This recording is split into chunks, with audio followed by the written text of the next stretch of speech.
We start our worships together with the lighting of the chalice, the symbol of the Unitarian Universalist faith. And today's starts with A Wild and Holy Vision by Sean Gibson. We light our chalice in the spirit of transformation. Nothing stays the same. Everything moving, shifting, changing. Guide us all to a wild and holy vision of our shared humanity. For our opening words, Break Down Barriers by Rice Williams. Spirit of love, come to us, break down barriers, to widen horizons, to make us less judgmental. Help us to see the larger picture and the kinder conclusion, to love and to let live, to embrace and forgive, to sustain and care. Help us to reach out to better ourselves, that we may love more and hate less, care more and reject less, that bond together by understanding we may sustain each other through trial and tribulation, through joy and happiness, through sickness and health. Help us, O God, to be joined in common purpose to hope and fulfillment. Renew and revive us. We seek a common holy ground for one and all. Amen. Before we get to our sermon, where do we go from here? I have the honor of introducing your board president, Keiani Smith. Keiani Smith did not want to do this, just in general, but she's really good at doing stuff she doesn't necessarily want to do. And I am really excited because not only does she have some poignant things to say, but some of the song choices and some of the themes that we're going to be talking about are things that we're going to be carrying into the new year, because this isn't just a reflection on the past year. It is truly, where do we go from here? And so with that, have I hyped you up enough? All right. Keiani Smith, everyone.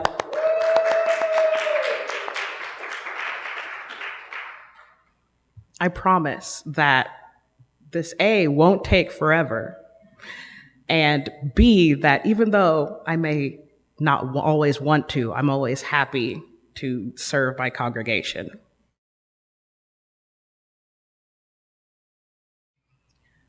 All right. Where do we go from here? As we come to the end of the year, this season that invites reflection and rededication and maybe even a little revival, we have to start by telling the truth about where we are.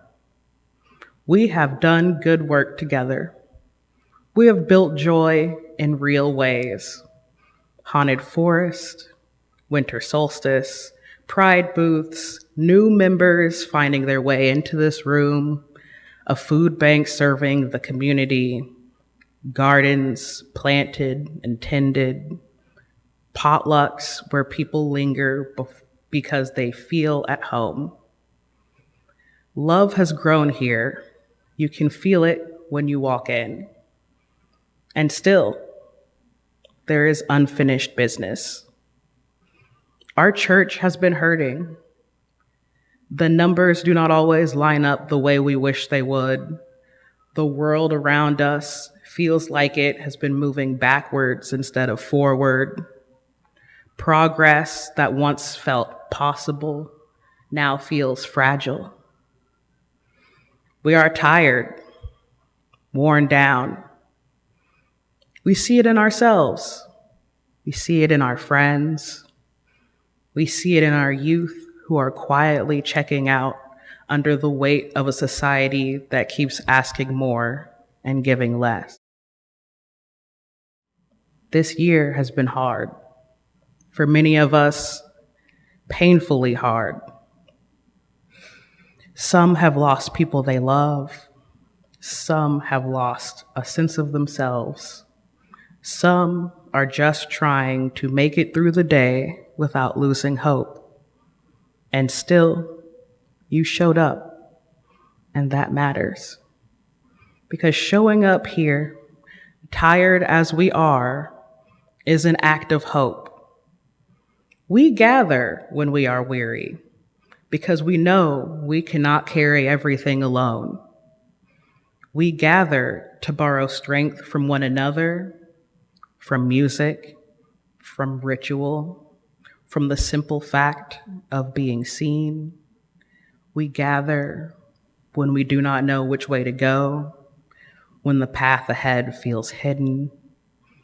That is why this place matters, why this sanctuary holds meaning far beyond its walls. And it is tempting in times like these to tell ourselves, not now, wait, not now for hope, not now for joy, not now for the work of healing. It is tempting to say, let me rest first. Let me get through this season. Let me catch my breath. And then I will come back to life later to close our eyes and hope someone else will fix that which is broken. But the truth is, we are not waiting for life to begin. We are standing inside it. There is a way we have been taught to live that keeps whispering the same message over and over again. Not yet. Not yet for a life lived fully. Not yet for a coming out. Not yet for joy. And if we are honest, many of us have gotten very good at waiting. Waiting for the next month, the next year, waiting for the next season, waiting until we get through this one last thing. And we say things like, I missed my goal this week, but I'll start again next month. I'll take care of my health once work settles down. I'll celebrate when I get the job, the promotion, the stability. I'll volunteer when the schedule clears up finally. I will reach out when things are less complicated. And slowly, without meaning to, we start treating life like it happens in the future instead of right now. We tell ourselves the future will be better, that once we make it through the current struggle, everything will fall into place. But here is the question we do not ask often enough. How do you suppose better gets there? I do not want us to spiritualize avoidance and call it patience. The Buddha reminds us that no one saves us but ourselves, that freedom from suffering does not arrive as a rescue, but as a transformation within. And postponing our healing does not make the burden lighter. It only makes it heavier. Does it really help to defer joy? Does waiting make rest more restful? Does putting off the life we need somehow prepare us better for it? No. What it does is teach us to live as if this moment does not count. But those of us know that every moment counts. It does. This moment counts. This life counts. You count. And church, at its best, is not here to tell you to hold on a little longer until things magically improve. It is here to give you on Sunday what you need to face Monday through Saturday. The tools for survival, the courage to live now even when things are hard. When things feel uncertain, it makes sense that what we want most is stability. Something solid, something we can count on, something that tells us we are not about to be swept away. But here is the truth that runs against our instincts. Stability is not the same thing as standing still. Some of us were taught that stability looks like waiting for the storm to pass before we move, like holding our breath until the waters calm, like putting life on pause until everything lines up just right. But that is not how stability actually works. Anyone who has ever been on the water knows this. A boat is not most stable when it stops moving. A boat is most stable when it is oriented, when it is balanced, when it keeps moving forward, even in the wind, sometimes especially in the wind. If you try to freeze in place, you drift. If you stop paying attention, you capsize. If you panic and fight the wind instead of working with it, you lose your way. Stability is not the absence of motion. Stability is learning how to move with intention in the middle of the storm. That is what faith looks like for us. Not certainty, not guarantees, not knowing how the story ends. Faith is choosing to keep going anyway, to stay present, to keep our hands on the tiller and our eyes on one another, to trust that we are not meant to do this alone. And this is where hope lives. Hope is not pretending the waters are calm. Hope is refusing to let fear decide how we live. Hope is saying, even now, even here, we will choose care over cruelty, joy over despair, and love and connection over isolation. We are not saved by waiting. We are not saved by perfection.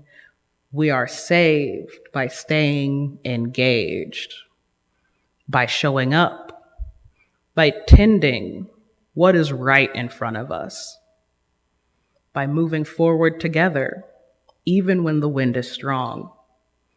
And church, that is what we already know how to do. We are not living in calm seas. The winds are strong. The waters are rough. Many of us are exhausted from holding our balance for so long. But stopping is not safety. Giving up is not rest. Waiting for everything to settle before we live is not wisdom. What carries us is attention. What carries us is balance. What carries us is trust. Trust in one another. Trust in the practices that bring us back to ourselves. Trust that we do not have to know the ending to keep moving. This is what faith looks like. Not certainty, not rescue, not someone else swooping in to fix what is broken.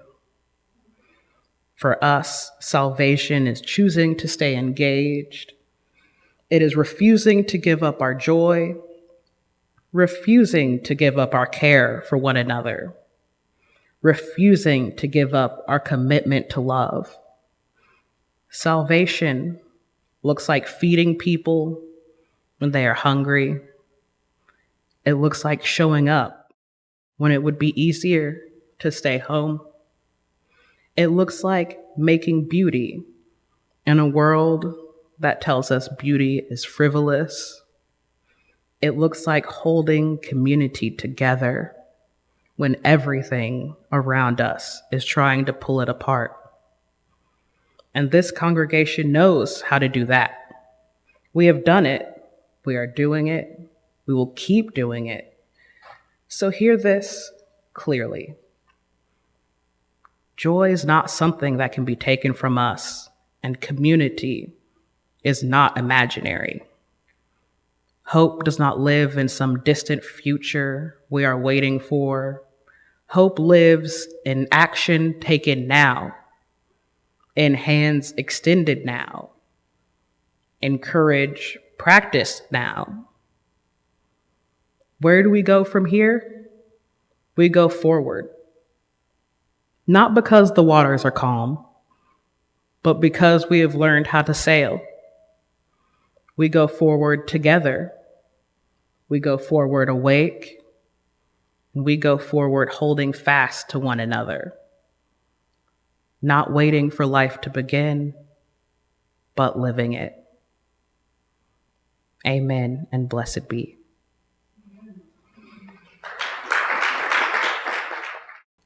For our closing words, the purpose of this community is to help its people grow, by Eric Walker Wilkson.